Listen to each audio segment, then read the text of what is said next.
Olá pessoal, tudo bem? De novo estamos aqui com mais um estudo essa semana e nós vamos estudar o capítulo 17, as predições do Evangelho. Como esse capítulo é mais extenso, nós vamos dividir em duas partes. Hoje eu vou abordar do item 1 ao 32, né? Então, o que nós vamos compreender nesse capítulo? Como que Jesus, nas várias passagens que nós temos do Evangelho, ele prevê o que ia acontecer. Por isso que se chama predições do Evangelho. Então nós vamos ver, ninguém é profeta em sua terra, a morte e paixão de Jesus, a perseguição aos apóstolos, quer dizer que tudo isso ele previu. Tudo que ele comentava, que ele falava, ele tinha essas previsões. E também, na realidade, ele conseguia prever a ousadia a gente falar isso, mas é devido àquele fenômeno que nós já estudamos lá atrás, dupla vista. Ele conseguia prever o futuro e entender o que se passava na mente das pessoas também, né? Tudo isso. Também nós vamos falar das cidades impenitentes, que é aquelas que não seguiam os desígnios, né, de Jesus, ruína do templo de Jerusalém, a maldição contra os fariseus, minhas palavras não passarão, a pedra angular, parábola dos vinhateiros homicidas e um só rebanho e um só pastor. Então é bastante assim passagens e é muito gostoso rever, relembrar tudo isso, né? Então vamos à nossa prece inicial, dando abertura aos nossos trabalhos dessa semana. Agradecemos imensamente a Jesus por todas essas bênçãos, por toda a sabedoria. Agradecemos por conseguir participar desse grupo de estudo, de estarmos sempre em busca de um aprendizado, de uma palavra que nos orienta, que nos direciona. Até mesmo, Senhor, no estudo de hoje, nós vamos verificar e vamos compreender um pouquinho mais a importância das suas palavras, a importância das suas lições para a nossa vida, para que nós conseguimos seguir nesse caminho. E que a cada dia, pouco a pouco, conseguimos colocar um pouquinho mais desse aprendizado na nossa vida, para nos aperfeiçoarmos e melhorarmos nessa existência. O nosso muito obrigada, Senhor. Bom, então, o primeiro que nós vamos ver, ninguém é profeta em sua terra. O próprio nome está já nos dizendo alguma coisa, tá? Então, o que essa passagem nos diz? Né? Que Jesus previu nessa passagem? Quando ele foi para a terra natal dele, tá? Ele instruía em qualquer lugar. Jesus instruía nas sinagogas, né? Tudo, ok? Então Jesus ensinava na sinagoga, de modo que ficavam admirados e diziam: de onde lhe vem essa sabedoria e esses milagres? Então, o pessoal, né, da terra dele ficava o quê? Olhando e julgando Jesus. De onde que vem essa sabedoria? Como que ele sabe de tudo isso? Né? Além disso, olha, de onde vem essa sabedoria? Da onde que vem esses milagres? Não é o filho de um carpinteiro? Sua mãe não é chamada Maria? Olha só quanto preconceito Jesus passou naquela época. Jesus ouvia tudo isso, todos esses preconceitos e não comentava nada. Então, e até eles comentavam, olha os irmãos dele, Tiago, José, Simão, Judas, suas irmãs não se acham todas entre nós? De onde então lhe vem todas essas coisas? Julgando, olha o preconceito. E assim fazia dele um objeto de escândalo. E Jesus suportava tudo isso com resignação, né? Como entrava por um ouvido, saía para o outro, sem nada, não abatia nada, abatia Jesus. Mas Jesus lhes disse, olha só, tá? Um profeta só não é honrado na sua terra e na sua casa. E não faz lá muitos milagres devido à incredulidade deles, tá? Então, por exemplo, os sacerdotes, fariseus, os parentes, os amigos, todo mundo não entendia o que acontecia e até taxava ele, vamos se dizer, de louco, né? Que ele trabalhava pelo demônio. Então, toda essa situação que nós estamos vendo, esses preconceitos, está relacionado muito com as fraquezas humanas, com o ciúme, com a inveja, né? E acabavam criando preconceitos que impediam de reconhecer que alguém do seu próprio meio, da sua própria cidade, poderia ter essa superioridade, ter essa inteligência, que era capaz de tudo disso, tá? Eles acabam vendo ele como acabamos de ver, como filho de carpinteiro, do irmão, tá? E assim por diante. Então ele preferiu ir pregar e orientar para quem escutava ele, tá? E principalmente para quem que inspirava e por quem ele acabava tendo uma maior simpatia, né? Não é o que se dá em nossos dias com relação aos espíritas? Muitos de nós, às vezes, temos vergonha ou não assumimos que somos espíritas, ou as indagações que começam a vir. E deverão estes queixar-se de que seu concidadão não os trate melhor do que os que Jesus os tratavam? O que há de estranhável é que em pleno século XX e no seio das nações civilizadas, século XXI, se dê o que ocorreu há 2000 anos atrás. Olha, hoje, nesse estudo, nós vamos correlacionar muitas vezes que já se passaram 2000 anos, as previsões de Jesus, e ainda nós estamos cometendo esses erros, a humanidade. Vamos ver também que melhoramos muito, até para a compreensão das suas palavras no Evangelho. Mas olha assim, e nada tinha de espantoso por parte de um povo ignorante. Mas está aí as nossas reflexões. Então Jesus previu tudo isso, né? Ele já falava, né? Já estava sinalizando. Vamos para mais um ponto, né? Então o próximo que tem aí na Gênese é a morte e paixão de Jesus. Prestai bem atenção às palavras que vou te dizer. O Filho do Homem vai ser entregue nas mãos dos homens. E ele falava isso direto para os seus profetas, né? Falava direto para os apóstolos. Até falou da traição. Olha, tudo isso são as predições do Evangelho, tá? Todos ficavam admirados com tudo que Jesus fazia, com tudo que ele dizia, tá? Então, apesar de tudo isso, ele falou: guardai bem nos vossos corações, e eu vou te dizer, o Filho do Homem tem que ser entregue às mãos dos homens. E eles ficavam indignados, tá? Eles não entendiam essa linguagem. E já vou sinalizar, Jesus falava por parábolas, né? E para poder entender, compreender. Hoje, muitas vezes, nós vamos começar a compreender melhor. Às vezes nós lemos uma parte do Evangelho uma vez, depois na outra vez nós vamos interpretar. Quantas vezes nós lemos o Evangelho, ele está sempre atual, está sempre nos dizendo coisas atuais, e nós vamos interpretando e entendendo de forma diferente a cada leitura. Nós não cansamos.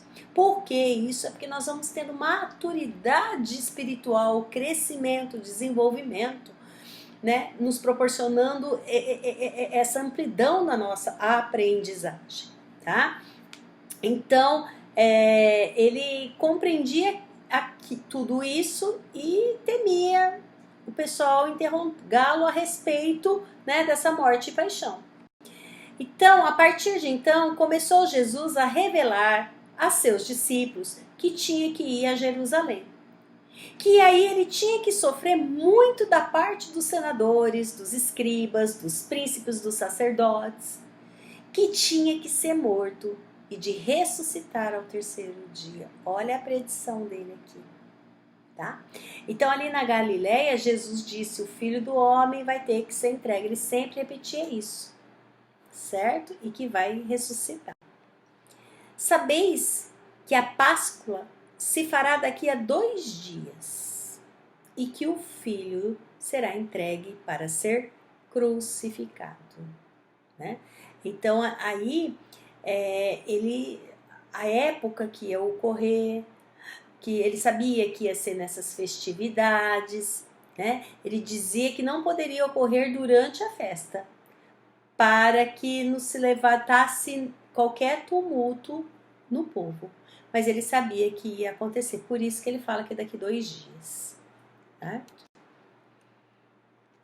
No mesmo dia, alguns fariseus vieram dizer-lhe, vai-te, sai deste lugar, pois Herodes quer dar-te a morte. E ele respondeu, ide dizer a essa raposa, ainda tenho que expulsar os demônios e restituir a saúde aos doentes. Hoje e amanhã, no terceiro dia serei consumado. Olha a predição que ainda ele fez. Ele falou, não, ainda hoje eu tenho que ajudar as pessoas que necessitam. As pessoas que eu posso auxiliar, né? Então, vejam aí. Só para nós, essa passagem da Gênesis, trazendo todas essas previsões de Jesus, certo? Qual que é a próxima? A perseguição aos apóstolos, tá? Nesse item, não tem muito ali, são várias passagens que é citado na Gênesis, né? Mas o maior interesse é o quê? É nos passar essa presciência, né? Tudo isso que Jesus já antecedia. Então, olha só o que ele falava, a previsão dele, né? Guardai-vos dos homens, porquanto eles vos farão comparecer nas suas assembleias, e vos farão açoitar nas suas sinagogas. Olha, ele já previa que eles iam apanhar, que eles fossem lá, eles iam ser maltratados. E sereis apresentados por minha causa aos governadores e aos reis, para lhes servir de testemunhas, bem como às nações. Ele já sabia que ia ter perseguição com os apóstolos. Ele falava várias vezes. Outra passagem que nos diz isso, que nos mostra isso. Eles vos expulsarão das sinagogas. E vem o tempo em que aquele que vos fizer morrer julgará fazer coisa agradável a Deus. Tratar-vos-ão desse modo, porque não conhecem nem o meu Pai nem a mim. Ora, digo-vos essas coisas a fim de que, quando houver chegado o tempo, vos lembrareis de que eu vos disse. E a forma também que ele está mostrando, né, para os apóstolos, essa previsão já dele. Quando aconteceu, ele estava acontecendo e eles já estavam sabendo que isso, dessa passagem, vinha tudo que Jesus dizia a eles. Então é mais uma forma para eles acreditar em Jesus, né? Então mostrando que seriam mortos por seguir Jesus. Então ele avisou tudo isso para prepará-los espiritualmente e fortalecê-los, tá? Sereis traídos e entregues aos magistrados por vossos pais e vossas mães, por vossos irmãos e por vossos parentes, por vossos amigos, e darão morte a muitos de vós. Sereis odiados de toda a gente por causa do meu nome. Entretanto, não se perderá um só cabelo de vossa cabeça. Pela vossa paciência é que possuireis vossa alma. Então, até dizendo deles serem persistentes, resilientes, né? Resignação. termo certo dentro da nossa doutrina, eles seriam aqueles que seguem o bem, em várias passagens que nós vamos ver aqui, né? Aqueles que seguem o caminho de Jesus, o bem, a sua palavra, eles vão ser abençoados por isso. Como ele fala aí, não se perderá um só cabelo da vossa cabeça. E por fim, né, mais uma passagem aí, e que nós poderíamos dizer seria que é a previsão da morte de Pedro, né? Martírio de Pedro. Em verdade vos digo, que quando ereis mais moço, vos cingis a vós mesmos, e eis onde quereis. Mas quando fordes velhos, estendereis a mão e outros vos cingirá e conduzirá onde não quereis ir. Ora, ele dizia isso para assinalar de que morte Pedro havia de glorificar a Deus. Certo? Bom, agora nós vamos ver uma outra passagem, né, do Evangelho, que eles falam das cidades impenitentes. O que são essas cidades impenitentes? É aquelas que não seguiam as palavras de Jesus, não respeitavam. Aí eu trago aqui para vocês, de uma forma bem, né, que a gente busca aí trazer algumas coisas interessantes, um mapa da Galileia, né, onde nós vamos ver aqui, ó, onde fica, eu vou falar de Corazim, né, Betsaida, olha aqui, Corazim, Betsaida, Tiro e Sidom, tá? Ai de ti, Corazim! Ai de ti, Betsaida! Porque se os milagres que foram feitos dentro de vós tivessem tido feitos em Tiro ou em Sidom, há muito tempo teriam elas feito penitência com saco e cinzas. Declaro-vos, por isso, que no dia do juízo, Tiro e Sidom serão tratadas menos rigorosamente do que vós. Tá? Então Jesus está prevendo na passagem que as cidades que não buscavam a espiritualização, né, que preferiam as vivências da matéria, o glamour, o poder, etc., iriam cair, né? Cair o pranto, o ranger dos dentes, desta forma. Vamos ler mais uma passagem. Né? Porque alguns itens colocados só as passagens do Evangelho, para nós entendermos essas previsões. E aí, né, um segundo trecho dessas cidades impenitentes, que não vivenciaram Jesus. E tu, Cafarnaum, elevar-te-á sempre até os céus? Serás abaixada até o fundo do inferno? Porque se os seus milagres que foram feitos dentro de ti houvessem sido feitos em Sodoma, esta ainda talvez subsistisse hoje. Declaro-te por isso que no dia do julgamento a cidade de Sodoma será tratada menos rigorosamente do que tu. Vocês sabem que a cidade de Sodoma foi incendiada, enfim, né? Falam de fenômenos... que meteoros, tem várias, né, causas aí. Talvez ela estaria até hoje. Então, de novo, uma previsão, certo? Que é a ruína do templo e de Jerusalém, né? Quando Jesus saiu do templo para ir embora, seus discípulos se acercaram dele para lhes fazerem notar a estrutura e a grandeza daquele edifício. Aí Jesus olhou e disse: vedes todas essas construções? Diga-vos em verdade que serão de tal maneira destruídas que não ficará pedra sobre pedra. Então, aí de novo, ele olhou para aquela construção, a dupla visão dele, né? Ele tinha essa faculdade de pressentir as coisas, de ver, né, atributos da alma, o que as pessoas pensam. Tudo isso é que leva à teoria da presciência, né, dessa previsão. Então, através dessa visão espiritual, ele previu todas essas circunstâncias, todas essas passagens aí, né, da sua morte, os acontecimentos seguintes, a paixão, a morte, a ruína do templo, e da cidade de Jerusalém, tá? E todas, assim, as coisas ruins, eu não gosto do nome desgraça, né? Todas as coisas ruins que iam se abater sobre os habitantes, né? E sobre né? E a dispersão dos judeus. Ele tinha toda essa visão. Aqui mais uma passagem, né? Quando virdes um exército cercando Jerusalém, sabei que está próxima a sua destruição. Olha aqui, né? É bom ousado, né? A gente pega figuras que não são a realidade, mas que possam nos ajudar a mostrar alguma coisa. Fujam para as montanhas os que estiverem na Judéia. Retire-se os que estiverem dentro dela, e nela não entre os que estiverem na região circunvizinha. Porquanto esses dias serão os da vingança, e a fim de que se cumpra tudo o que está na Escritura.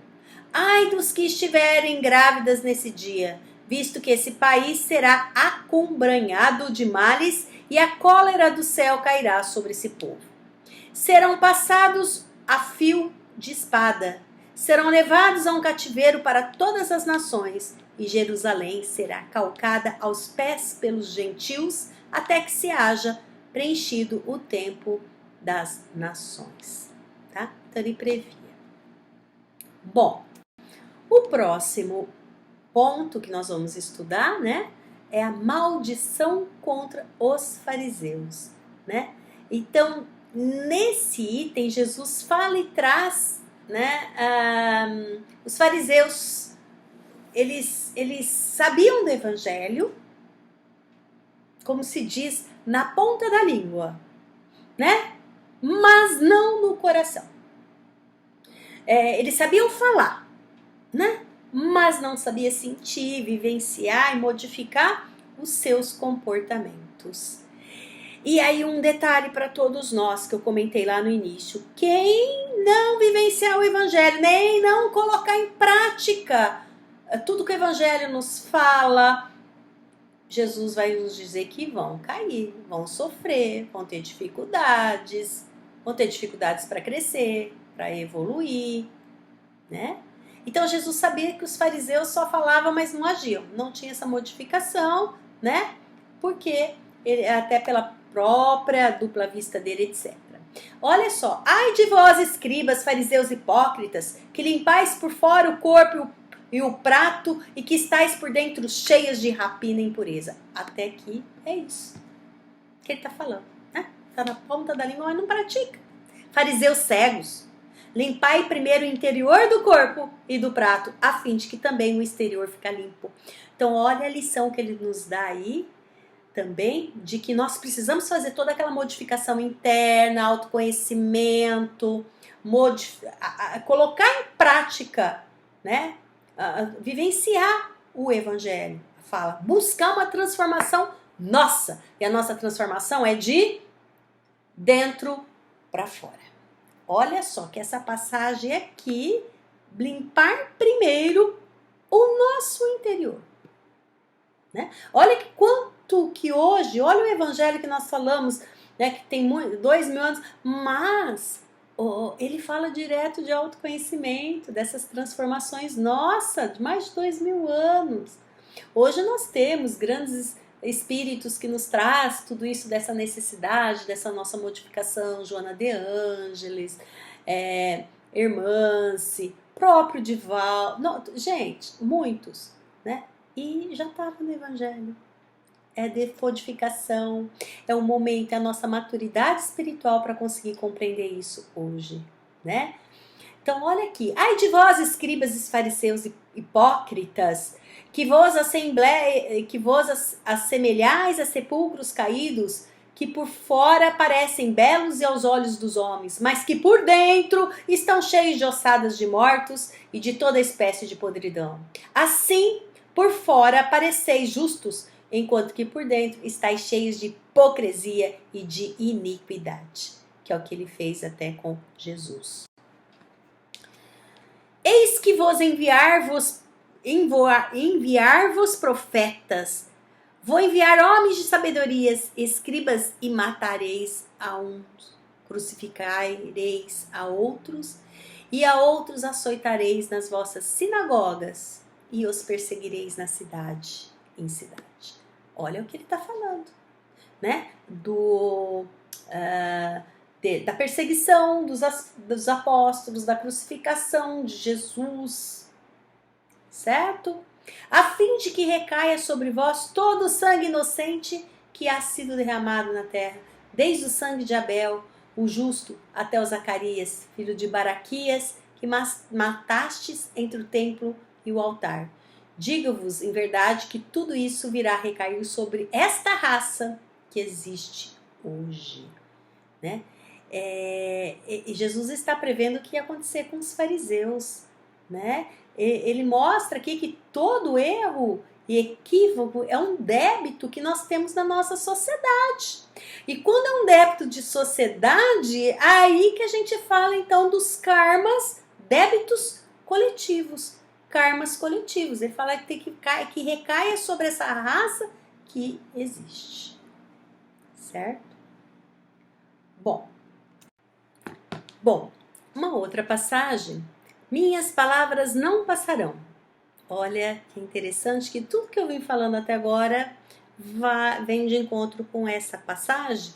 Quando eu falo do evangelho, de nós não colocarmos em prática, né? As palavras de Jesus, elas são aplicadas até os dias de hoje. E quando que elas não passarão, né? Então, olha só essa passagem. Ele, porém, respondeu: toda planta que meu Pai Celestial não plantou será arrancada. Toda palavra, tudo que Jesus nos disse, tudo que foi feito, de uma certa forma, o que não for verdade, o que não tiver correlacionado com a verdade, vai ser arrancado, vai desaparecer e, por fim. Deixai-os, são cegos, guias de cegos. Ora, se um cego guiar o outro cego, cairão ambos no barranco. Ou seja, deixai-os, são cegos. Quem não enxerga a verdade. Quem não enxerga o quê? As palavras de Jesus. Certo? Que, ora, se um cego guiar outro, o que vai acontecer? Ambos, uma hora, vão cair. Então, a gente tem que estar sempre em busca dessa verdade.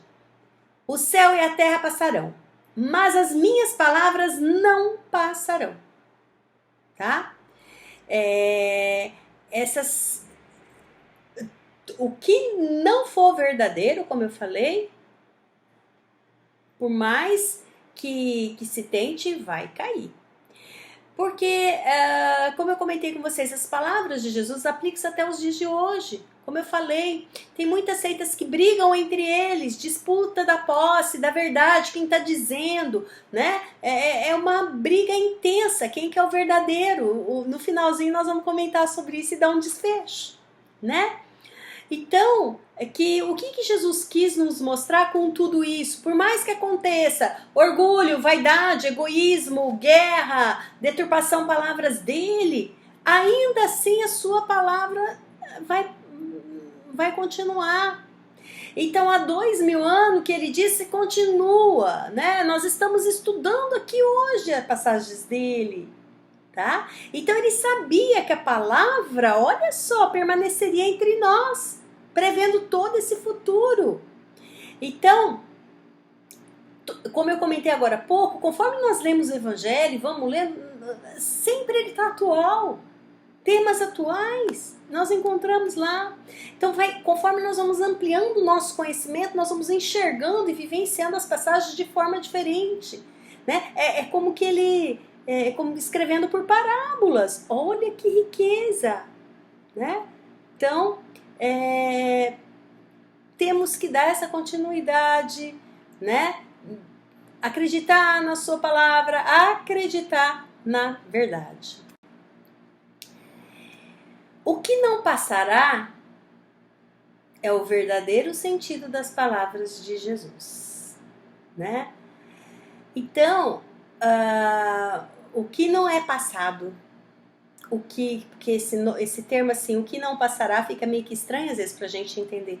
O que ele quer dizer, o que não vai ficar para trás, para o passado, é o verdadeiro sentido das palavras de Jesus. Elas nunca vão desaparecer na terra.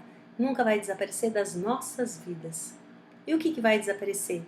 O que passará? O que vai ficar para trás? Vamos entender esse passará aqui, o que vai ficar para trás, tá? É que os homens que construíram sobre um sentido falso que deram essas mesmas palavras. Então são as falsas interpretações. O que vão acontecer? Essas vão cair. Então, tendo por missão transmitir aos homens o pensamento de Deus, somente a sua doutrina, em toda a sua pureza, pode exprimir esse pensamento. Por isso foi que ele disse: toda planta que meu Pai Celestial não plantou, ela será arrancada. Toda palavra de Jesus, né? O que não for amor, o que for orgulho, egoísmo, o que for para prejudicar as pessoas, ou etc., vai ser arrancado, vai cair. Bom, outra passagem é a pedra angular, né? E o que é uma... Primeiro eu queria dizer para vocês o que é uma pedra angular. Trouxe aqui alguma coisa que poderia simbolizar, né? É aquelas pedras que fortalecem os alicerces. Antigamente, as construções, as casas, elas eram todos os alicerces, eram dessas pedras e maciça, né? Com essa... uma formação em quina, né? Mas o que quer dizer? Que são pedras maciças, resistentes, que unem e muito firme, tá? Então Jesus nos mostra que ele era e é até hoje a pedra angular, tá? A palavra de Jesus se tornou a pedra angular, isto é, a pedra da consolidação, da firmeza do novo edifício, do que? Da fé, erguido sobre as ruínas do antigo.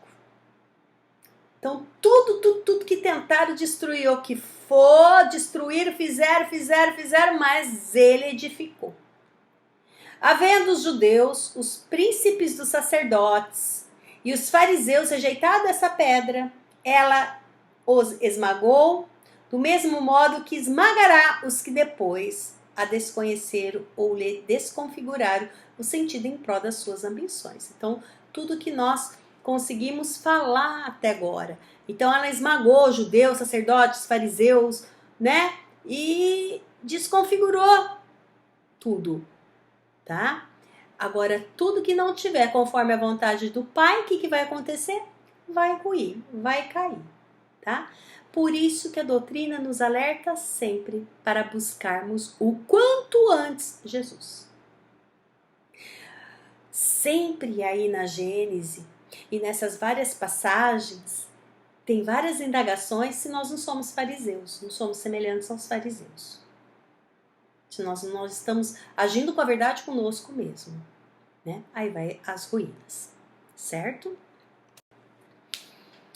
E a parábola dos vinhateiros homicidas. Vamos falar um pouquinho? Eu vou ler essa parábola para vocês para fazer o comentário dela, que é bem rica. Havia um pai de família que, tendo plantado uma vinha, a cercou com uma sebe e, cavando a terra, construiu uma torre. Arrendou-a depois a uns vinhateiros e partiu para um país distante.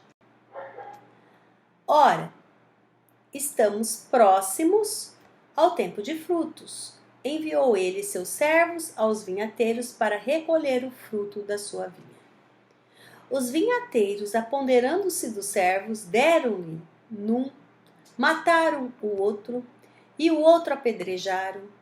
Enviou-lhes outros servos em maior número do que os primeiros, e eles os trataram da mesma maneira. Então ele enviou os servos, apanharam, judiaram, enfim enviaram outro, bateram, por fim enviou o próprio filho, dizendo de si para si: o meu filho, eles terão algum respeito. Mas os vinhateiros, ao verem o filho, disseram-lhe entre si: aqui está o herdeiro, vinde, matemo-lo e ficaremos dono da sua herança.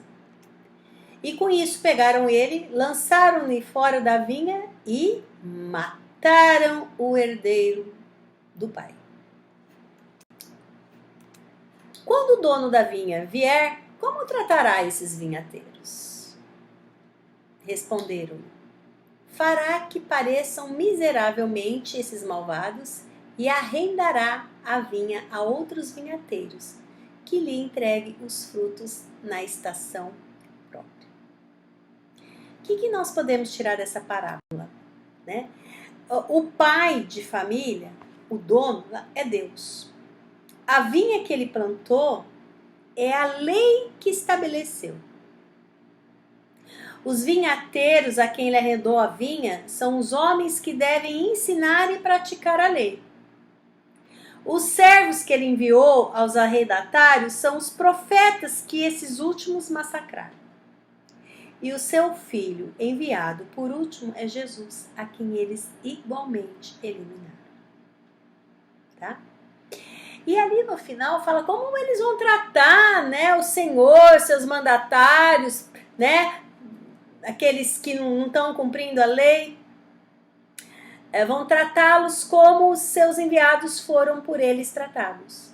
E chamará outros arrendatários que lhe prestem melhor contas da sua propriedade e do seu rebanho. Então, tudo isso que nós estamos vendo, ele mostra como aconteceu até com os escribas, com os príncipes, dos sacerdotes e com os fariseus. E é assim que será quando Jesus vier de novo, quando Cristo vier de novo. Quando ele pedir a cada um a conta do que nós fizemos com a sua doutrina, do que nós fizemos com os seus ensinamentos, o que nós vamos dizer? Retirará toda a autoridade de quem abusou? O que ele quer? Jesus, na realidade, Cristo quer que o seu campo, que a sua seita, que a sua vinha seja administrado de acordo com o quê? Com a sua vontade, com a sua palavra. Tá? Tanto é que ele fala aí, virá pedir contas aos seus vinhateiros do produto da sua vinha, quando chegar o tempo da colheita. Então, após 2000 anos, mais de 20 séculos, Kardec ainda nos diz, né, ele está nos dizendo que a humanidade está madura. Madura para compreender o que Cristo apenas, ele floreou um pouco. Porque até então,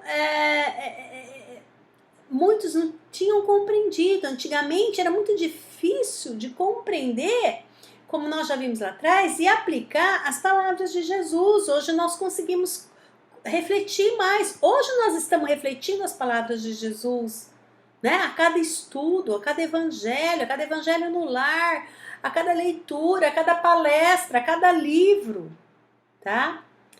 Então, o que não tínhamos entendido, Jesus trouxe em parábolas, de uma forma velada, tá? Mas o princípio do amor, da caridade, tudo isso ele deixou sempre, sempre muito claro. E para finalizar, né, aqui, que diria Cristo se ele viesse hoje entre nós? Que fizeste dos meus ensinos? Vós que incensais o bezerro de ouro, que dais a maior parte de vossas preces aos ricos, reservando uma parte insignificante aos pobres, sem embargo de haver o eu dito. Os primeiros serão os últimos, e os últimos serão os primeiros nos reinos do céu. Tá? Mas Jesus, ele não está carnalmente entre nós, ele está em espírito. E como o senhor da parábola da vinha, ele vai pedir as contas para os seus vinhateiros do produto da sua vinha. Quando chegar o quê? O tempo da colheita.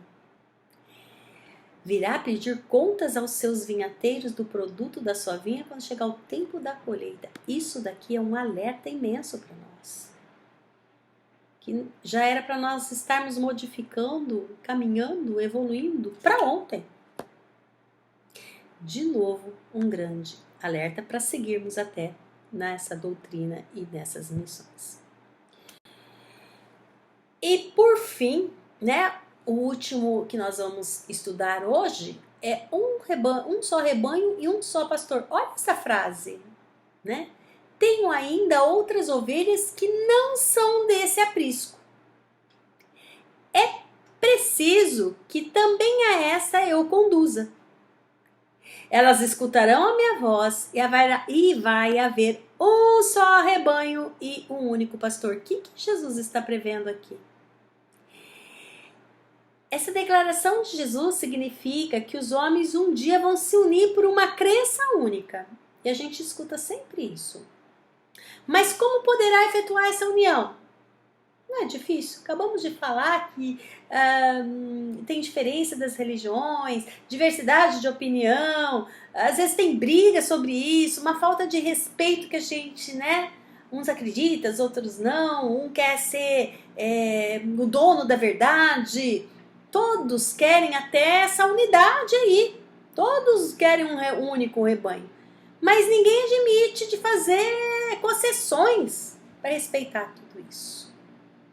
Então aí envolve aspecto social, político, comercial, várias coisas, né? Então, o que ele coloca está aí na Gênesis. Que as religiões vão ter que fazer concessões mútuas para atingir essa unidade. Pois sendo um Deus único e o mesmo que adoram, não importa sobre que nome. Para tanto deverão encontrar-se um terreno neutro, se bem que comum a todas. Sendo mantidos imutáveis seus dogmas, a iniciativa derivará a partir de quem? Do indivíduo, cada um de nós. E o que é que precisa fazer para unir todos esses homens, para nós unirmos nessa religião? O que ela deverá ter? E aí eu levo para uma indagação final desse nosso estudo, né? Satisfazer a razão. Explicar para nós. A nossa doutrina, desde o primeiro capítulo da Gênesis, nós estudamos, né, o como que ela é embasada na ciência. As legítimas aspirações do coração e do espírito, o que sente, o que prega, ser confirmada pela ciência positiva, que nós já vimos, acompanhar o progresso da humanidade. É o que eu acabei de falar, a nossa doutrina está sempre atualizada, incrível. Que ela não seja exclusiva, não seja intolerante, exclusivista, tirar as pessoas, né, preconceitos, intolerante. Admitir somente aquela fé racional, é para seguir isso e não pense nisso, pelo contrário. A nossa doutrina também faz nós refletirmos, pensarmos, ter um código moral, a prática da caridade, do amor, da fraternidade universal.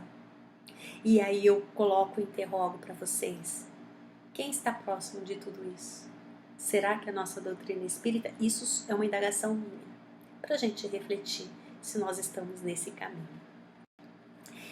Aí nós chegamos ao final desse nosso estudo de hoje, né? Desejo que vocês tenham uma semana repleta e muito abençoada. Quem tiver dúvida, por favor, colocar as dúvidas lá no WhatsApp para nós respondermos. A semana que vem nós vamos continuar com esse estudo do item 33 ao 67, tá bom? Desejo uma excelente semana e até mais.